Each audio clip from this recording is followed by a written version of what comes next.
स्वर्गीय पर्रिकर साहेब याच मैत्री उद्यानात आले होते आणि म्हणाले होते की भाजपच्या विचाराला मतदान करा, रेड झोन निघून जाईल. पण मला वाटतं ती गाजराची शेती झाली. आलं इलेक्शन म्हणून सगळेजण आलेत, आम्ही हे करू ते करू, पण पैसे खर्च करून आता तर सध्या इथे एक इमेज तयार झालेली आहे. मी 2 कोट करणार, 5 कोट करणार, 10 कोट खर्च करणार.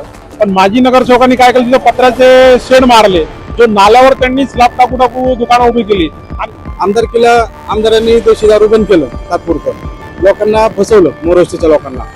त्यानंतर परत आमदार निवडून आल्यानंतर परत देशी दारू चालू झालं, म्हणजे लोकांची मोठी फसवणूक झाली. इच्छुक उमेदवार का नुसता फक्त इलेक्शन पुरता आणि पालिकेत जाऊन का टक्केवारी खाण्यासाठी तिथं इच्छुक नगरसेवक होणार आहे का, हा माझा प्रश्न आहे. इथं दिवसाजवळ आमच्या इथं कोयते निघतात, मुलींवर अत्याचार होतात. माझे आमदार म्हणले होते की महाराष्ट्रात असं कुठं झालं तर आपण त्याला ओढून काढू.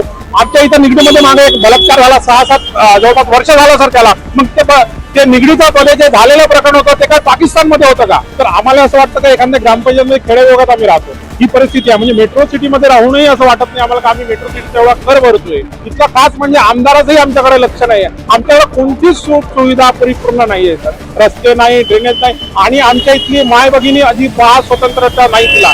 प्रेक्षको नमस्कार. खरं तर येत्या काही दिवसांमध्ये पिंपरी चिंचवड महानगरपालिकेच्या निवडणुकीचं बिगुल वाजणार आहे आणि त्या अनुषंगाने आपला आवाजने प्रभागनिहाय या आढावा घेण्यास सुरुवात केलेली आहे.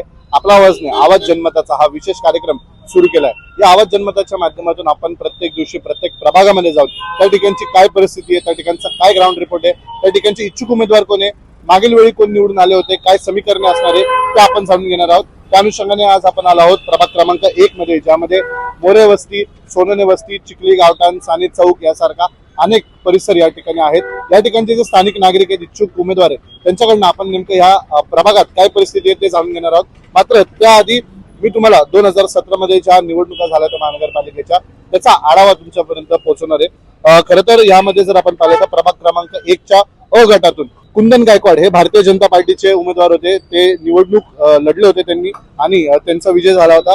7,695 इतकी त्यांना मते पडली होती. तर पराभूत उमेदवार होते नितीन रोकडे, जे शिवसेनेकडून उभे होते, त्यांना 5,722 इतकं मतदान झालं होतं. त्यानंतर प्रभाग क्रमांक ब मधून स्वनील म्हेत्रे हे भारतीय जनता पार्टीकडून उभे होते, त्यांना 8,538 इतके मते मिळाली. तर पराभूत उमेदवार होते स्वाती साने, जे राष्ट्रवादीकडून उभे होते, त्यांना 8,341 इतके मते पडली. तर प्रभाग क्रमांक 1 क मधून जर आपण पाहिलं तर त्या ठिकाणी साधना मेळकर हे अपक्ष म्हणून निवडून आले, ज्यांना 8,658 इतकी मते मिळाली. तर पराभूत उमेदवार होत्या सोनम विनायक मोरे, ज्या राष्ट्रवादी काँग्रेसकडून उभे होते, त्यांना 5,580 इतकं मतदान झालं. तर ड मधून जर आपण पाहिलं तर स्वर्गीय दत्ता साने हे राष्ट्रवादीच्या तिकीटावर उभे होते, त्यांना त्या ठिकाणी 9,926 इतकं मतदान झालं. तर पराभूत उमेदवार होते नेताजी काशीद, जे शिवसेनेकडून उभे होते, त्यांना 6,075 इतकं मतदान झालं होतं. खरं तर 2017 नंतर आता बराचसा काळ उलटून गेलेला आहे आणि एकंदरीत जर आपण पाहिलं तर आता परिस्थिती काहीशी वेगळी आहे. आता 2026 मध्येच या निवडणुका लागणार आहे. मात्र या ठिकाणी आता काय परिस्थिती हे आपण जाणून घ्यायचा प्रयत्न करणार आहोत. आवाज जनमताच्या माध्यमातून या ठिकाणचे जे नागरिक आहेत त्यांच्या या ठिकाणच्या काय समस्या आहे, खरंच 5 वर्षामध्ये विकास झालाय का, विकास झाला असेल तर तो कशा पद्धतीने झालाय, जो विकास नाही झाला तर त्याच्यावर मार्ग काय, जो निवडून जाणार उमेदवार त्याचं विजन काय असणार आहे ते आपण जाणून घ्यायचा प्रयत्न करणार आहोत. तर आपण आहोत आता प्रभाग क्रमांक 1 मध्ये. या ठिकाणचे नागरिक आपल्यासोबत आहे.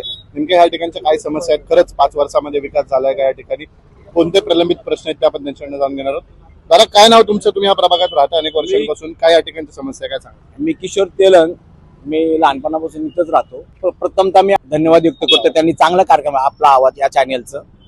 आपल्या प्रभागामध्ये जसं स्वर्गीय दत्ता काका साने आपल्यातून गेले तसं समस्या इथं जाणवत आहे. जेव्हा इथं स्वर्गीय दत्ता काका साने होते, मोरवस्ती चिखलीकरांना एक हे होता भक्कम, म्हणजे त्यांना काही समस्या आले तर दत्ता काका साने एक होते, बाकीच्या नगरसेवकाची गरज पडत होती. आजकालच्या नगरसेवकांना रस्ता, ड्रेनेज, पाणी, प्रशासन लागल्यापासून जनसंवाद दर महिन्यातून 2 वेळा होतं. एकदा सुद्धा प्रश्न विचारायला गेलेले नाहीयेत. आणि आपलं इथं एक पाऊस झाला तरी अख्ख्या सोसायटीमध्ये घराघरात पाणी घुसतं, ड्रेनेज लाईन लिकेज होतं. अशा अनेक समस्या आहेत. लाईट तर हप्त्यातून 4 वेळा जातोच, दिवसातून 4 तास तरी आपल्या इथून लाईट जातो.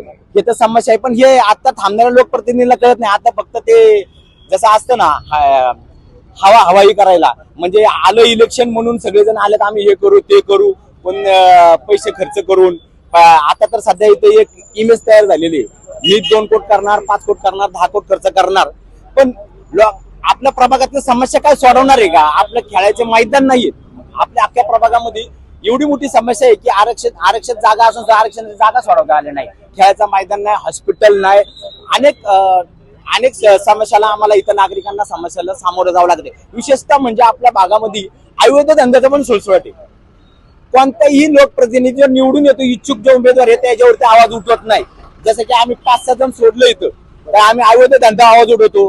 परत आपलं रस्ता, ड्रेनेज, पाणी, आम्ही जनसंवाद जाऊन मध्ये आम्ही लोकप्रतिनिधी नसताना देखील आम्ही जाऊन तिथं भांडणं करतो, इच्छुक नसताना देखील भांडणं करतो. हा इच्छुक उमेदवार का नुसता फक्त इलेक्शन पुरता आणि पालिकेत जाऊन का टक्केवारी खाण्यासाठी तिथं इच्छुक नगरसेवक होणार आहे का, हा माझा प्रश्न आहे. खरं तर दादांनी सांगितल्याप्रमाणे मागील 5 वर्षात पाहिजे तसा विकास झालेला नाही, खेळाचं मैदान झालेलं नाही, अवैध धंदे मोठ्या प्रमाणात आहे. नगरसेवकांनी जी कामं केली होती, कामं केली पाहिजे होती ती लोक, सर्वसामान्य लोक जनसंवादात जाऊन मांडत होते. काय नेमकं प्रकरण आहे? नेमकं हा जो प्रभाग आहे, प्रभाग नंबर 1 चिखली, या आता 8 वर्ष पूर्ण होतील. 2017ला आपण निवडणुकीला सामोरं गेलो. 2017ला आमचा हा अर्धा प्रभाग रेड झोन बाधित आहे. सगळ्यात मोठा प्रश्न, स्वर्गीय पर्रिकर साहेब याच मैत्री उद्यानात आले होते आणि म्हणाले होते की भाजपच्या विचाराला मतदान करा, रेड झोन निघून जाईल. पण मला वाटतं ती गाजराची शेती झाली. आता परत निवडणुकीला आलोय आपण, 8 वर्षांनी समोर आलोय, पण रेड झोन काय हटलेला नाही आणि सर्वसामान्यांना त्यामुळे घरावर साधं कर्ज सुद्धा मिळत नाही.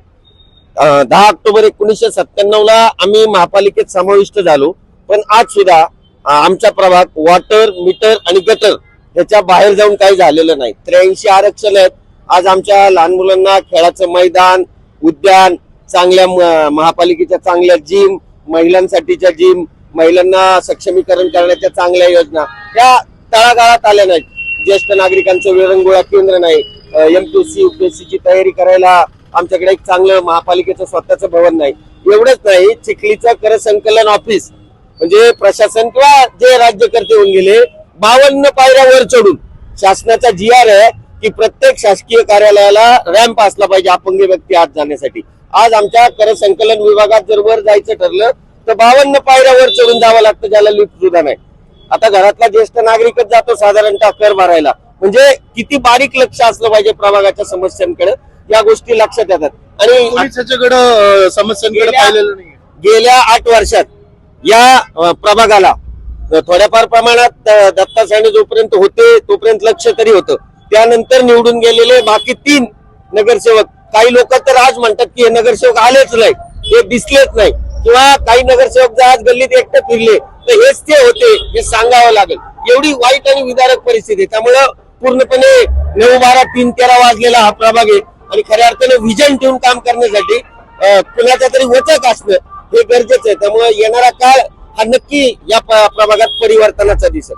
खरं तर दादांनी अख्खा पाडाच वाचलेला आहे. आपल्या प्रभागात मोठ्या प्रमाणात समस्या आहे, लोकांना माहितच नाही की हा सो अँड सो जो आहे तो नगरसेवक आहे. एकंदरीत कसं पाहता याच्याकडे? आतापर्यंत महानगरपालिकेत हे चिखली गेल्यापासून आमच्या मोरस्ती वार्डाचा काही विकास नाही. इथं 2 पक्षाचे नगरसेवक निवडून आले, भाजपचा असेल, राष्ट्रवादीचा असेल, एक अपक्ष नगरसेवक निवडून आला, पण कुठलंही काम या मोरस्ती प्रभागात नाही. तुम्ही आता आमचं बोलणं झालं तर तुम्ही प्रभाग दाखवा. ड्रेनेजचं आता पाणीवर निघतंय. राहिला प्रश्न आहे, भाऊ बोलले की रेड झोनचा प्रश्न. रेड झोनचं हे काम नगरसेवकाचं नाहीये, हे केंद्र सरकारचं काम आहे. तर आमच्या प्रभागात एवढ्या समस्या आहेत आणि कुणी जरी नगरसेवक आला, आतापर्यंत आले, इथून पुढे जर आला तर या समस्या अशाच राहणार आहेत.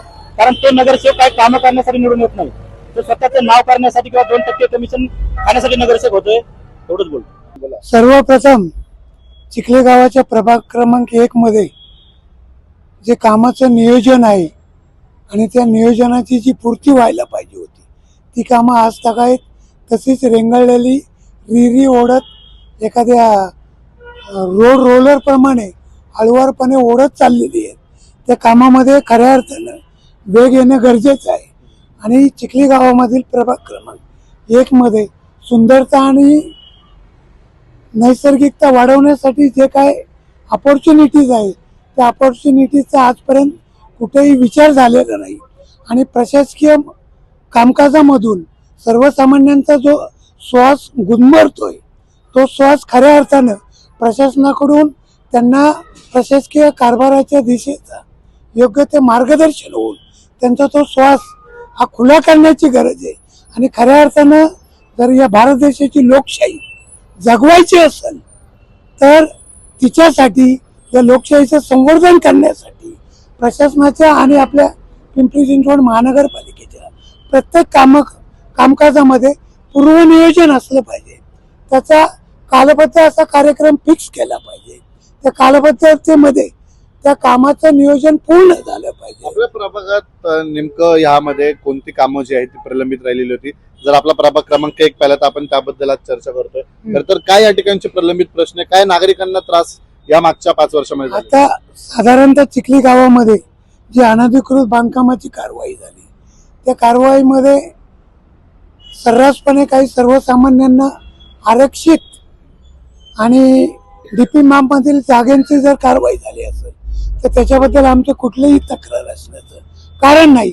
पण त्यांच्याशिवाय लोकांना जवळजवळ आता 3-4 महिने झाले लोकांच्या ज्या कारवाया झाल्या त्यामध्ये लोकांचं जे नुकसान झालं आणि तिथं समाज सुधारणेच्या नावाखाली किंवा कुठल्या तरी शासकीय प्लॅनच्या नावाखाली तो प्लॅनही आज राबवला जात नाही. त्याची कुठलीही ऍक्शन जी चाललेली आहे, रोड वाइंडिंग सारखी कामं जी चाललेली आहेत ती सुद्धा आहे ना एकदम संत गतीने चाललेली आहे. त्या कामामध्ये खऱ्या अर्थानं वेग येणं गरजेचं आहे. ती कामं वेगानं पूर्णत्वास नेण्याची जबाबदारी ही आता नगरपालिकेमध्ये नगरसेवक नसल्यामुळं प्रशासनानं आपल्या खांद्यावर घेऊन ती पूर्ण करणं गरजेचं आहे. दादा, खरं तर दादांनी सांगितल्याप्रमाणे या ठिकाणी डीपीची कामं जे आहेत ती अर्धवट राहिलेली आहे. अनेक प्रश्न आपल्या या प्रभाग क्रमांक 1 मध्ये झालेले आहेत. जो नवीन येणारा चेहरा आहे, जो निवडून येणारा या ठिकाणी उमेदवार आहे, त्यांच्याकडनं काय अपेक्षा आहे तुमच्या? जो कोणी निवडून येईल तो विकास कामावरती निवडून आला पाहिजे. जनतेने सुद्धा लाचखोर झालं नाही पाहिजे. कारण लाचखोर जर झालं तर पुन्हा तुम्हाला त्यांच्याकडे काम सांगता येणार नाही. म्हणून आपण जे मत देतो हे मत आपलं खूप मोलाचं आहे. कारण विकास कामं झाली तरच आपल्या गावचा विकास होईल आणि विकास कामं नाही झाली तर आपलं गाव असंच राहील. तर काय अपेक्षा आहेत? जो कोणी इच्छुक असेल, जो कोणी माजी नगरसेवक असेल, आता ते जनता ठरवणार कोणाला निवडून द्यायचं कोणाला नाही. मात्र या प्रभागात मोठ्या प्रमाणात विकास कामांपासून लोकांना जे आहे वंचित ठेवण्यात आल्याचं दादांनी देखील सांगितलं. काही साने चौकातील देखील नागरिकांनी सांगितलेलं आहे. नेमकं तुमचं काय म्हणणं आहे? तर कसं या प्रभागात विकास कामच झालेली नाही. जवळजवळ 80% विकास कामं अशीच राहिली. विकास कामं जी आत्ता जी कामं चालू आहेत ती कामं फक्त ग्रामसभा घ्यायला लागली इथपर्यंत वेळ गावा आली, त्यामुळे ही कामं आता चालू आली. ती सुद्धा एकदम संत गतीने गेले 2 वर्ष झाले 2 रस्त्यांची 3 रस्त्यांची कामं चालू आहे. सोनवणे वस्ती रस्ता, आपला पाटील नगर रस्ता, एवढी बेकार परिस्थिती आहे. सारखं प्रत्येक वेळेला कॉन्ट्रॅक्टदाराशी अधिकाऱ्याशी भांडायला लागत आहे. उरका लवकर, पाऊस तोंडावर येते, मार्च नंतर पावसाळा आहे तरी सुद्धा यांनी असंच पडलेत. रस्त्यात एवढे खड्डे पडलेत. यांनी आयुक्तांनी एवढं लिहून दिलंय अधिकाऱ्यांनी की 100% खड्डे मुक्त झालेले आहे. पण तुम्हाला सांगतो 40% सुद्धा खड्डे मुक्त झालेले नाही. हाही तशीच परिस्थिती आहे. कोर्टाने JR दिलाय त्यांना तरी सुद्धा अजून परिस्थिती तशीच आहे. तेव्हा जे जो कोण अधिकारी ही कामं करणारी आहे त्यामुळं कामं करणाऱ्या माणसालाच फक्त जनतेने मतदान करावं एवढं मी सांगतो. खऱ्या अर्थानं इंडियन पिनल कोड नुसार to receive and to give or to offer bribe, it's an offense, so that it will must come known to each and everybody. लोकशाहीमध्ये कुणी भ्रष्टाचार करू नये आणि कुणी तो स्वीकारू नये. परिणामस्वरूप असे अनुभव आम्हाला गेल्या 20-25 वर्षाच्या कालावधीमध्ये आलेले आहेत की या कालावधीमध्ये या नगरपालिकेच्या प्रतिनिधींनी काही लोकांना करप्ट पद्धतीने मतदानासाठी पैशाचा वापर केला. त्या पैशाचा परिणाम असा झाला त्या लोकांना 5 वर्षे त्यांच्या व्यक्तिगत कामापासून, सामाजिक कामापासून त्यांच्यापासून वंचित राहावं लागलं. त्यांच्याकडे कुणीही लक्ष पुरवलं नाही. नगरसेवकांनी त्यांची दखल घेतली नाही आणि त्यामुळं त्यांची कुठलीही कामं होऊ शकली नाही. म्हणून सर्वसामान्य मतदार जो आहे तो पूर्णतः नाराज आहे आजच्या वर्तमानामध्ये.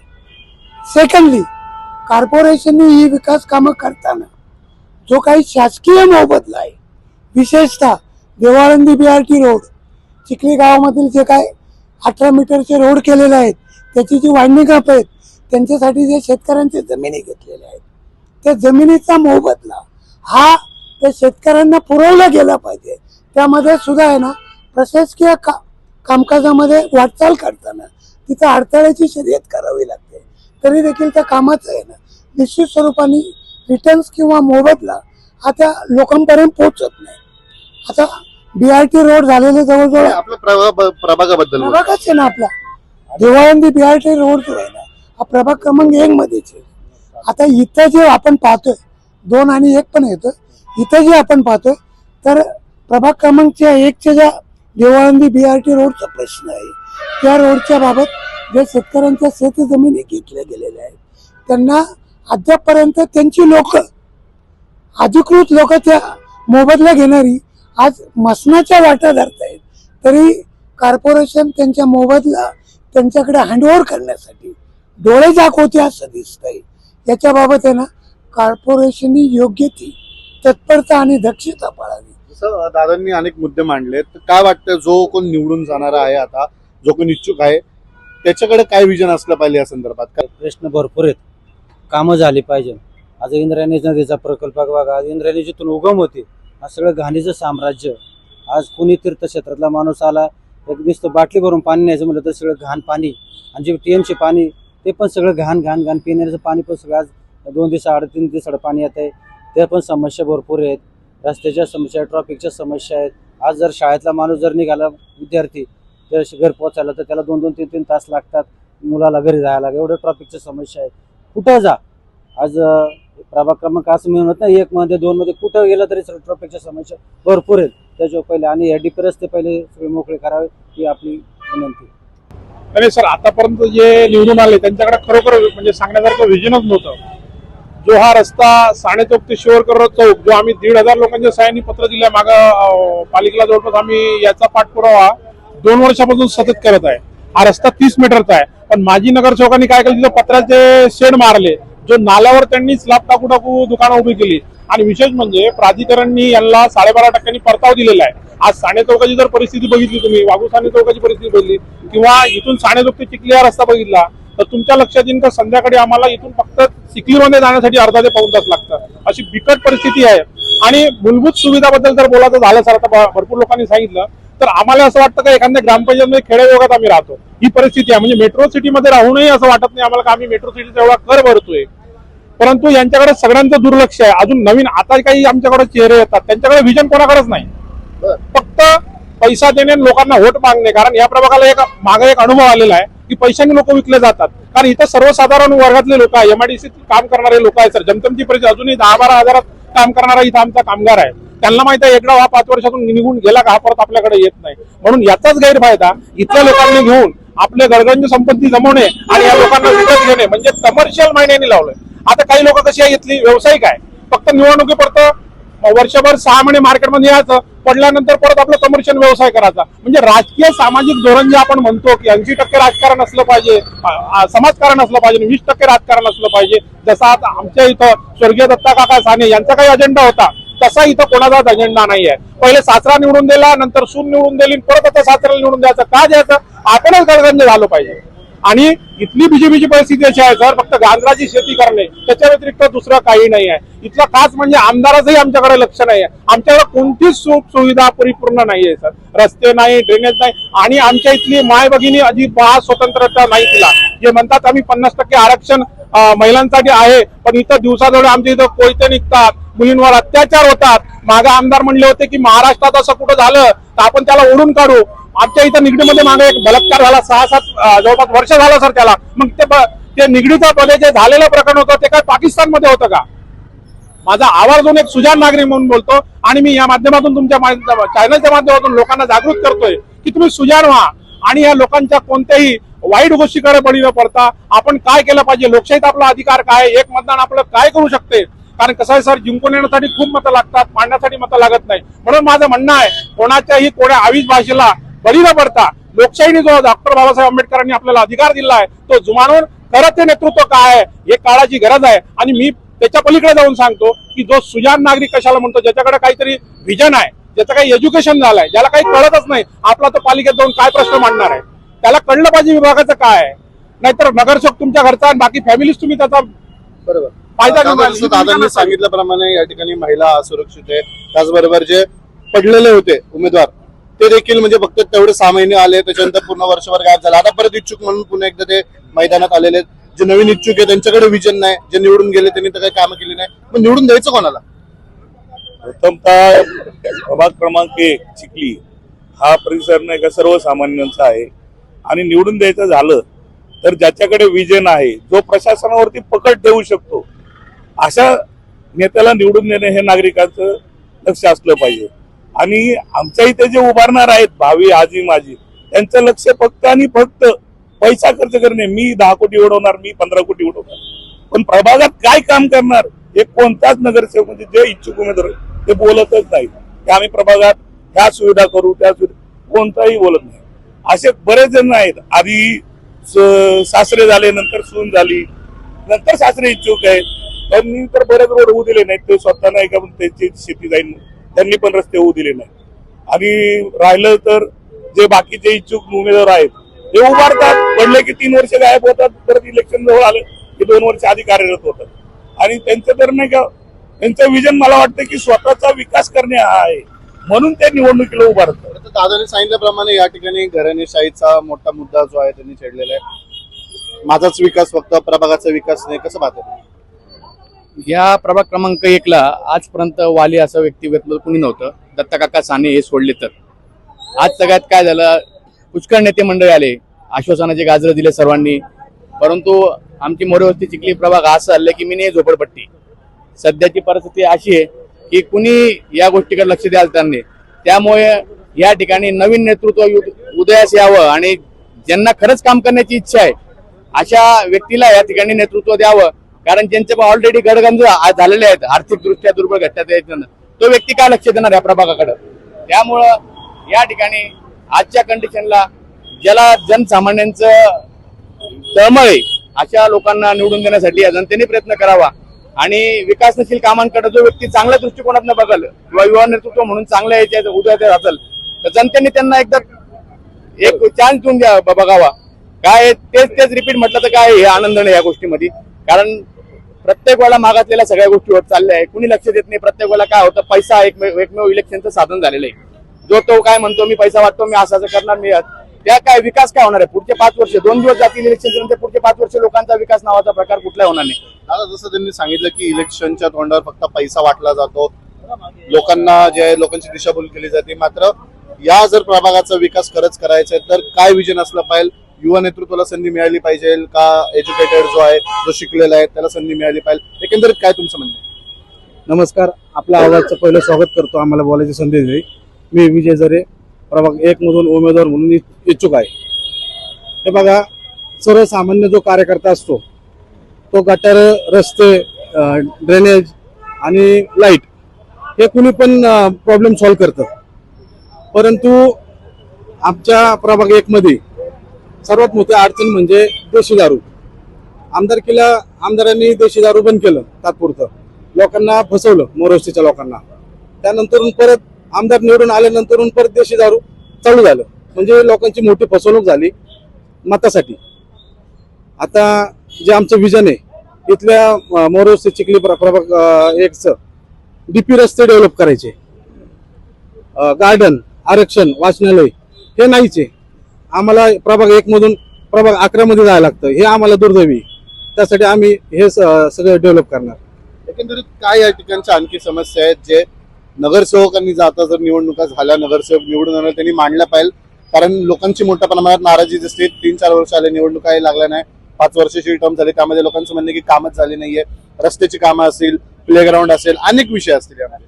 हेच ट्रॅफिकची समस्या आहे. तुम्ही स्वतः आले होते ज्यावेळेस मी साने चौक ते चिखली रोड, सकाळी कामगार वर्ग आहे, स्कूल वर्ग आहे, गाड्या, बसेस सगळे हे 2-2 तास न्यायव्यवस्थेला थांबायच्या.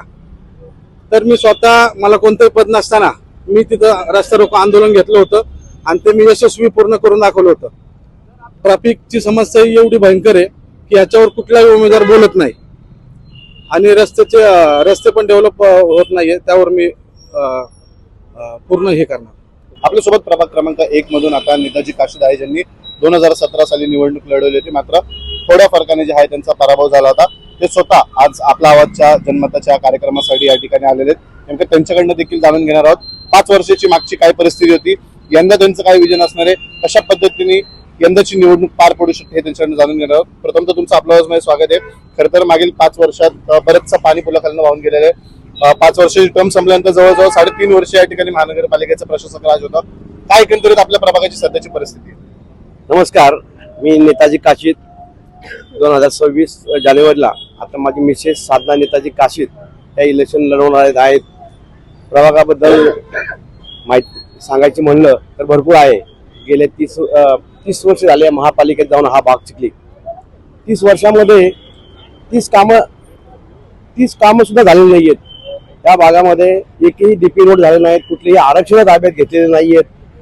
ग्राउंड नाही, गार्डन नाही, शाळा, हॉस्पिटल, रस्ते, पाणी, लाईट मूलभूत सुविधा सुद्धा या भागामध्ये उपलब्ध नाही आहेत.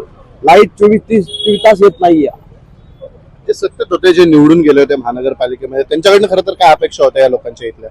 त्या लोकांच्या अपेक्षा काय की वेळेत पाणी आलं पाहिजे, रस्ते चांगले झाले पाहिजेत, ड्रेनेज लाईन, आरोग्याची सुविधा, या मूलभूत सुविधा लोकांना अपेक्षा होत्या, त्या सुद्धा पूर्ण करण्यात आलेल्या नाही.